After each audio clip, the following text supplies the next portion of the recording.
لو اتكلمنا عن الجيش والقوات المسلحة الكورية فلازم نذكر القوات الخاصة من الفريق 777. والفريق ده كان عنده قوانين غريبة شوية، علشان تقدر تترقى هناك لازم تقاتل العساكر. وهنا طبعا بيجي دور بطلنا. طبعا انت افتكرت ده بطل القصة، احب اقولك لا، هو ده بطل قصتنا اللي قدر يهزم الفرقة السرية كلها، واللي اول ما تشوفه هتعتقد ان هو شرير القصة المجنون. احب اقولك ايوه هو فعلا مجنون، لان البعض بيقول عليه انه ملك الشياطين. ده لانه بعد ما قدر يهزم الفرقة السرية كلها بيسألهم لو كان في حد تاني عايز يقاتله او كان في فرقة تانية بتفكر تواجهه. مش بقولك مجنون يا عزيزي. المهم بينتقل بينا المشهد بعد كده عند قائد القوات المسلحة اللي بيبقى متعصب جدا بعد اللي عمله بطلنا، لان كل القوات الخاصة مقدمين طلب خروج من الجيش، او زي ما تقول كده يعني مقدمين طلب استقالتهم. وده خلى قائد القوات المسلحة انه يمنع هوك جين، وهوك جين ده اللي هو بطل القصة منعه ان هو يكمل في الجيش، او بالصلاة على النبي كده اداله اعفاء. يا بخته عقبالنا يا رب.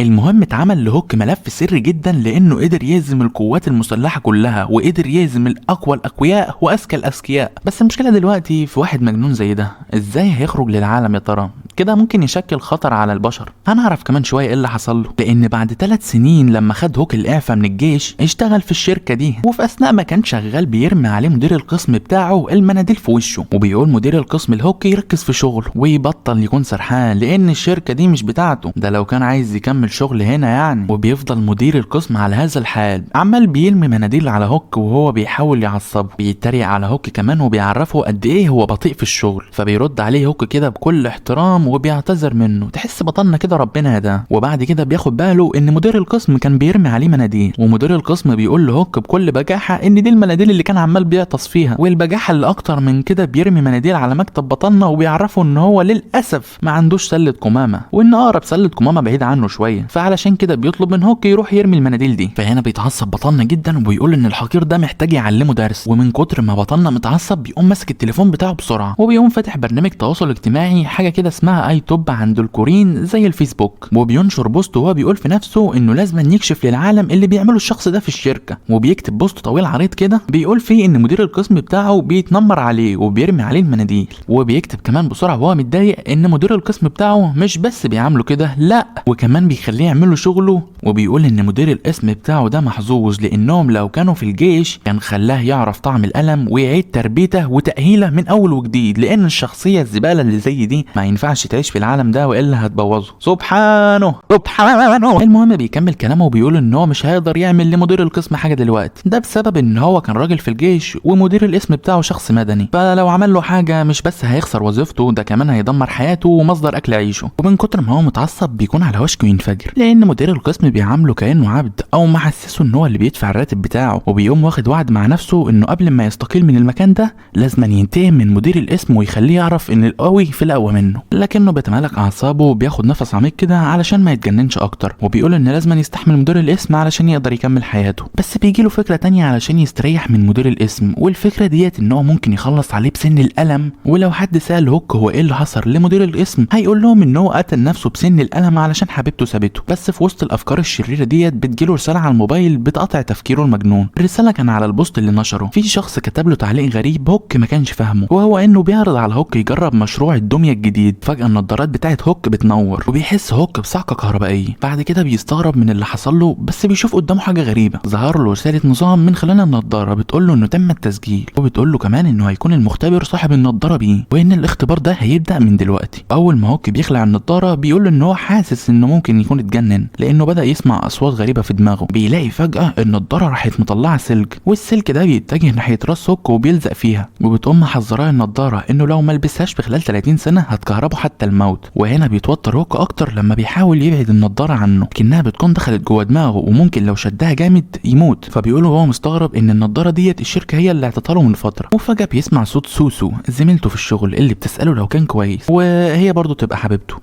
نمت في وقتك سوسو سوسو سوسو يب. المهم بيحاول يقول لها انه حاسس بحاجه غريبه في النضاره دي، لكن النضاره بتعرفه ان لو كشف سرها لحد هتكهربه حتى الموت، وده خلاه يسحب كلامه في اللحظه الاخيره ويقول لها ان هو كويس الحمد لله وبيشكرها على اهتمامها. وسوسو بتكون مبسوطه ان هو كويس، فعلشان كده بتعرض عليه ان هم يتمشوا شويه او يروحوا ياكلوا في مطعم بعد الشغل. بس طبعا الدنيا مش هتمشي تمام، لازم يكون في خازوق في القصه، والخازوق النهارده هو مدير القسم اللي بيظهر فجاه وبيقول لهم ان هو عايز يروح معاهم، وانه كمان يعرف مطعم فاندوكسا هياكلوا شويه بوتيتوس محمره. انما ايه فاندوكسا؟ والله انت اللي هتبقى بطاطس مهروسه. المهم بيقوم موجه كلامه لسوسو وبيعرفها ان هوك هيتاخر النهارده في الشغل علشان عنده شغل كتير، فعلشان كده بيقوم عرض عليها ان هي تخرج معاه هو ويسيبوا هوك مرمي في الشركه كده زي العبيط. وفي حين ما هوك ماسك نفسه بالعافيه بيكمل مدير القسم كلامه لسوسو وبيعرفها ان هو شخص فاشل وهيتاخر في الشغل، فعلشان كده مش لازم تهتم بيه، وان من الاحسن لها ان تشوف لها حد احسن منه. وبيقول لها حتى تبص المنظر هوك دلوقتي، بيعرفها ان هو حتى مش قادر يرد على كلامه لانه جبان وشخصيته ضعيفه. بس سوسو ما بتقومش رد عليه وبتستأذنهم علشان تروح تكمل شغلها. ده في حين ما كان هوك بيكتم غضبه وقوته، لانه لو ما سيطرش عليهم هيضرب الشركه كلها. وبيقول في نفسه ان مدير البطاطس ده انت اقسم بالله لولا اني شغال هنا كنت عملت منك بطاطس مهروسه. الفيديو برعاية البطاطس المهروسة، وما تستقلش بالبطاطس المهروسة يا عزيزي، لان بعد غلاء الاسعار اللي بيحصل في مصر بقت البطاطس المهروسة اكلة ما بياكلهاش الا الاغنياء. المهم مدير القسم ده يا جدعان، مدير القسم اسمه هونج، يعني هونج فاهم، علشان انا ما بقولش اسمه لانه اسمه قريب من اسم البطل فممكن تتلخبطوا. بيقول مدير القسم لهوك وهو مستغرب ايه الحاجة الحلوة فيك اللي مخليها الكل بيحبك. بس هوك مش بيهتم بكلام مدير القسم لانه كان عنده حاجة اهم يهتم بيها وهي النضارة. ودلوقتي بتقول له النضارة انها عرفت عنه كل حاجة وبقت متصلة بيه، وان اسمه يبقى هوك جين، عنده 28 سنة وشغال مجرد موظف في مكتب للحسابات، وعلى هذا الاساس هتبدأ تعطيه مهمات. وده ما لم يفهمه هوك عن اي مهمات تتكلم هذه النضارة. وفجأة بتبدأ النضارة تحلل شخصية مدير القسم، في حين ما بيكون مدير القسم عمال بيكلم هوك، فهوك من الصدمة ما كانش بيرد على مدير القسم. وده خلى مدير القسم مستغرب من تعابير وش هوك ده، لان هوك دلوقتي مركز مع النضارة اللي بتقوله ان مدير القسم هونج هيكون اول مهمة ليه، والمهمة دي هتكون بسيطة جدا. كل اللي عليه يعمله يقول لمدير القسم يبطل يسب فيه، وبتعرفه النضارة انه لو ما عملش كده هتعاقبه. المهم مدير القسم هونج بيلاقي ان هوك مش بيرد عليه، فبيقول له يجي معاه على السطح علشان يتكلموا شوية. وبرضه هوك ما كانش مركز معاه علشان كان كل تركيزه على النضارة. وفي حين ما بيكون هوك بيعتقد ان الشركة دي اخترعت نضارة جديدة بتشتغل بالذكاء الاصطناعي، كانت النضارة بتعد عد تنازلي من 10 ل0، ومن كتر التفكير هوك بيعتقد نفسه اتجنن خلاص. بس العد التنازلي بيكون خلص، والنضارة بتعرفه ان هو علشان ما عملش المهمة هيتم سحب 50% من الفلوس اللي في حسابه البنكي. ومن الصدمة هوك بيقوم مطلع الموبايل بتاعه وبيقول ازاي النضارة دي تقدر تاخد فلوسه من حسابه البنكي، ازاي اصلا هتقدر تخترقه. بس بالفعل بيلاقي بعد ما كان معاه 28 مليون و800 الف وون كوري بقى معاه 14 مليون و400 الف وون كوري. وده خلاه من الصدمة ما بيبقاش قادر يتكلم، اللي هو تخيل انت عايز تفضل شغال 3 سنين من عمرك علشان تعمل تحوش حاجة وفي الاخر الفلوس تختفي. المهم من شدية غضبه بيزعق للنضارة وبيقول لها انت مجنونة، لكنه نسى ان هو في المكتب وكل زمايله والموظفين سمعوه، حتى مدير القسم سمعه واعتقد ان هوك يقصده بالكلام، يقصد يعني ان هوك بيقول عليه مجنون. وبينتقل بينا المشهد بعد كده لما مدير القسم خد هوك على السطح، وبيفضل مدير القسم يضرب في هوك ويقول له ازاي انت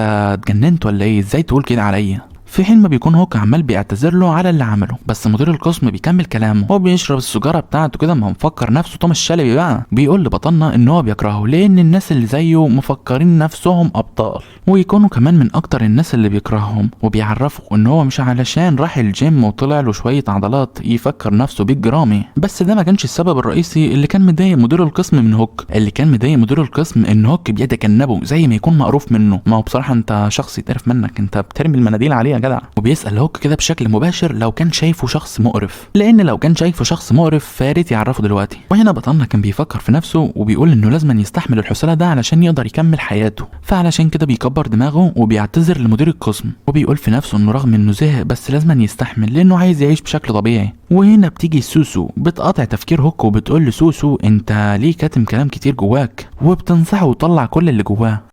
انتوا عايزين تطلعوا الكلب اللي جوايا. وبتعرفه ان كده كده الحياه صعبه، وانه كل ما يعتصر اكتر هيكتم جواه كلام اكتر وهيتعب اكتر. فبتساله ليه هو مستحمل المدير الخرنج ده، وبتقول له كمان انه لازم يعرف امتى يقول كلمه احا، عشان العالم ده محتاج تقول له كلمه احا من فتره للتانيه. بس طبعا كان معاها ميكروفون وسجلت كل كلام مدير القسم هونج، وده خلاه مصدوم مش عارف يقول لها ايه. وبتطمن سوسو هوك انه خلاص ما عادش مضطر يعتذر بعد الان. بتوجه كلامها بعد كده لمدير القسم علشان يعتذر هو لهوك، بس مدير القسم بيهاجمها علشان ياخد التسجيل ويكسره، وقبل ما يمسكها ويكسر منها التسجيل بيمسك هوك ايده. بينصدم مدير القسم من اللي عمله هوك وبيقول له انت شكلك اتجننت، انت ازاي تمسك ايدي كده، انت مش عارف انا مين، ده انا ابن بيه. وهنا كانت النضاره بدات تشتغل، وبتقول له هوك ان هي بتجهز له مهمه جديده. في الوقت ده كان بيحاول مدير القسم يشد ايده، بس على مين يا معلم، ده هوك ماسك ايده زي الحديد. مع هوك كان قائد الفرقه المسلحه السريه، وبيقول لمدير القسم يتمالك اعصابه. بس هنا كانت النضاره جهزت المهمه الجديده، والمهمه ديت ان هو يضرب مدير القسم في تفاحه ادم بتاعته، والمكافاه انه هيحصل على 200% فلوس زياده من الفلوس اللي في حسابه البنكي. هنا هوك من كتر ما هو كان متعصب من مدير القسم بيقول له انه استحمله زمان واستحمل قرفه والذل، ولكن سوسو خط احمر. ما تخافش يا عزيزي المشاهد، القصه ديت مش هتقلب رومانسي. المهم بعد محاولات كتيره من مدير القسم بيقدر يفلت من ايد هوك، او ده اللي كان بيعتقده لان هوك هو اللي سابه. المهم بيقول له هوك انت مجنون يا ابن الكابتشينو 3 في 1. فبيقوم موجه ضربه كده بسرعه، وبيقول له هوك لو كنت واثق في نفسك صد الضربه دي. هو فعلا بيقدر هوك يتفادى الضربه بكل سهوله. انا بقول لك انت ما تقدرش تضرب واحد في الجيش حتى لو كنت دخلت اجدعها جيم. وبيقوم هوك ضارب مدير القسم في تفاحه ادم، ومن صدمه الضربه بيكون مدير القسم مش قادر يتنفس كويس. وانا بنصحك يا عزيزي ما تجربش الحركه دي، لان الحركه دي فعلا حقيقيه. لو ضربت حد في تفاحه ادم بتاعته هتخليه ما يقدرش يتنفس لثانيتين او 3، او ممكن يلاقي صعوبه في التنفس لمده نص ساعه، وفي اسوأ الاحوال ممكن يغمى على الشخص اللي انت عملت فيه كده. طبعا انا بقول لك كده لاني جالي فضول وانا بتفرج على المنهو وجربت الحركه دي عن نفسي وفعلا ظبطت معايا. وبعد كده بيطلب هوك من سوسو ان هي بعد اللي هتشوفه دلوقتي تنساه بعد ما يخلص، وده لان جاء اليوم اللي هيعمل فيه من مدير القسم بطاطس مهروسه. وهنا بتقول النضاره لهوك انه نجح في المهمه واخد 200% زياده على فلوسه في حسابه البنكي. فبيروح هوك بسرعه يشوف حسابه البنكي، بيلاقيه فعلا بقى معاه 28 مليون وون كوري. هنا هوك فاهم ازاي النضاره دي بتشتغل، يعني لو نجح في المهمه فلوسه هتزيد، لو خسر فلوسه هتنقص. المهم هونج بيقدر يرجع يتنفس تاني، وبيقول لبطلنا ازاي جالك الجراءه تضربني انا مدير القسم بتاعك. وبيشتم هوك طبعا بالام، بس انا مش فاكر هو كان شتمه وقال له ايه فما تركزش. وهنا النضاره بتتكلم تاني مع هوك وبتقول له من الواضح كده ان مدير القسم لسه زي ما هو، فعلشان كده بتبدا النضاره تجهز المهمه التانيه، وبتقول لبطلنا يفشخ المدير والمكافاه فلوسه هتزيد بنسبه 500%. وهنا بطلنا بيقول في نفسه ان هو مش مهتم مين صاحب النضاره او مين اللي بيعطيه المهمات دي، المهم دلوقتي ان في حد هيعطيه فلوس على الحاجه اللي بيحب يعملها، او بمعنى اصح كده على الحاجه اللي كان نفسه يعملها من زمان. وهنا هونج كان بدا يتوتر شويه وبيسال بطلنا هيعمل ايه، ومن كتر ما هو كان متوتر بيروح يهجم على بطلنا قبل ما بطلنا يهجم عليه. وطبعا هوك بطلنا بيقدر يصد الهجوم التافه ده، وبيقول في نفسه كده وهو بيبتسم ابتسامه شريره مين كان يتخيل انك تاخد فلوس بالسهوله دي على حاجه انت كان نفسك تعملها ببلاش. وعلى طول بيقوم مكتف مدير القسم وبيبدا يخنقه، في حين ما كان مدير القسم بيعتقد ان هوك هيموته بيطمنه هوك وبيعرفه انه بس هيجيب له سكتة قلبية او الشلل،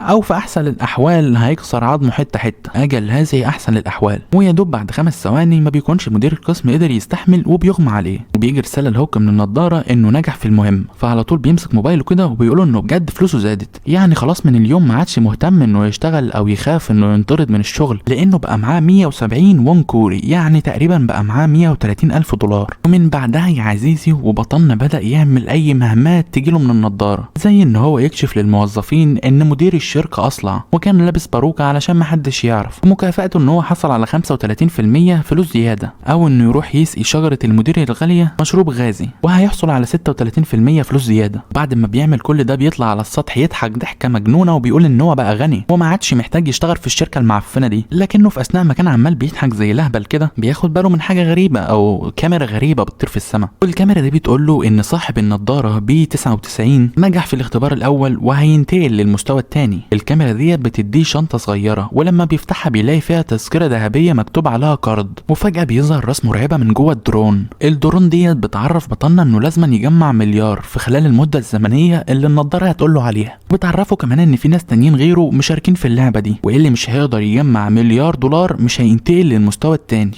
او كان تقريبا تقصد مليار وون كوري. المهم بتعرفه الدرون انه لو ما قدرش يجمع مليار دولار ويكسب في المهمه دي فمش هينتقل للمهمه الثانيه بس، لا وكمان هيتسحب منه كل الفلوس اللي اخدها وكل الفلوس اللي بيمتلكها. وبعد كده بيرجع بطلنا للمكتب بتاعه، بيفضل يفكر في انه ازاي هيقدر يجمع مليار وون كوري في 7 ايام بس. ده لانه بيمتلك 680 مليون وون كوري، يعني علشان يجيب مليار محتاج كمان 420 مليون وون كوري. بس الحاجه التانية اللي هو مش فاهمها هي التذكره الذهبيه اللي الدرون اعطتها له، مكتوب عليها ان هو يقدر ياخد كارت ب 100 مليون لو استخدمها. بس طبعا ما بيقدرش يفهم ازاي يستخدمها، وحتى لو استخدمها هل استخدامها مره واحده ولا كذا مره. وطول ما هو قاعد كده عمال بيفكر والافكار بتجيب اسئله كتير في دماغه، فبيقرر يركز على اول حاجه محيراه وهي النضاره ديت مين اللي عملها؟ ده لانه اخدها من الشركه اللي هو شغال فيها دي. وفي وسط تفكيره كان بيعدي عليه مدير القسم، كان عمال بيشرب تفه قهوه عادي، فبيقوم بطلنا منادي عليه وهو بيبتسم ابتسامه شريره وخبيثه كده. وهنا مدير القسم بيتجمد في مكانه، ما بيبقاش عارف يعمل ايه، انصدم لدرجه ان هو بقى بيرتعش وهو واقف. ولما بيبص كده على هوك بيلاقي ان هوك بيقول له انت مش عايز تبص لي ولا ايه؟ وهوك بيعرفه ان هو لو ما جالوش